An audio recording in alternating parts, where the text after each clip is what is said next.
কিছু মানুষ আমাকে নিয়ে খুব বেশি হাসাহাসি করে। কিছু মানুষ ভাবে আমি আসলে তাদেরকে আমার ভালোবাসাটা দেখিয়েছি বলে আমি আসলে তাদের কাছে খুব বেশি দুর্বল হয়ে গেছি। এমনটা কখনোই কেউ ভাববেন না। আসসালামু আলাইকুম, কেমন আছেন আপনারা? আশা করি আপনারা অনেক বেশি ভালো আছেন। তার আগে বলুন তো আমাকে কেমন লাগছে আর আমি কোথা থেকে এসেছি। হ্যাঁ, সব বিস্তারিত জানতে পারবেন আজকের এই ভিডিওতে। আমি আজকে এসেছি ইসলামপুর থেকে। আমি কিছু মালামালের জন্য ইসলামপুর গিয়েছিলাম। সবাই জানেন কম বেশি যে আমার ছোট্ট একটি দোকান আছে, তার উপর চাচ্ছি আমি নিজে অনলাইনে কোনো বিজনেস করতে। তো সে কারণে আমি ইসলামপুর গিয়েছিলাম, কিছু মাল নিয়ে এসেছি। আমি আসলে অনেক দুর্বল, অনেক সময় ভেঙে পড়ি যে আমি পারবো না, আমার পক্ষে সম্ভব না। কিন্তু আপনার ভাইয়া সব সময় আমার মনে সাহস দেয়, কেন পারবো না আমি? ইনশাল্লাহ আমি পারবো, কারণ আমার সাথে তার ভালোবাসা আছে। আর যার সাথে তার হাজবেন্ড, একটি মেয়ের সাথে তার হাজবেন্ডের ভালোবাসা থাকলে সে মেয়ে কখনোই দুর্বল হয়ে পড়ে না। এখন আসি মূল কথায়, কেন মানুষ আমাকে নিয়ে এত হাসাহাসি করে।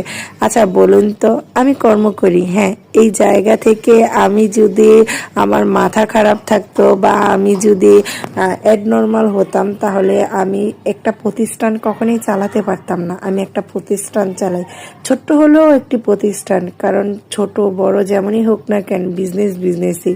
তা আমার জায়গা থেকে আমি কঠোর পরিশ্রম করার চেষ্টা করি, সবসময় পরিশ্রম করার চেষ্টা করি।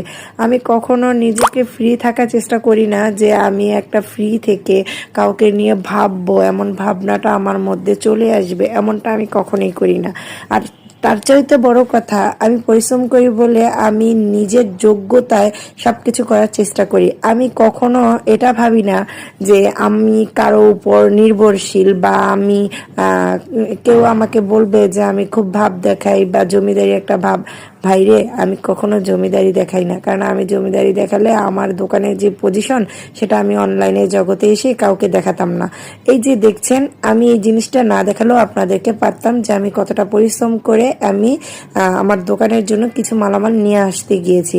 আমি জমিদারি একটা ভাব ধরে হয়তো মাইকো নিয়ে ঘুরে বেরিয়ে আপনাদেরকে দেখাতে পারতাম প্রতিটা ভিডিওতে, যদি আমার মধ্যে জমিদারি একটা ভাব দেখানোর ইচ্ছেই থাকতো। তার উপরে বলি, আমি সবসময় চেষ্টা করি নিজের কাজ নিয়ে ব্যস্ত থাকার জন্য।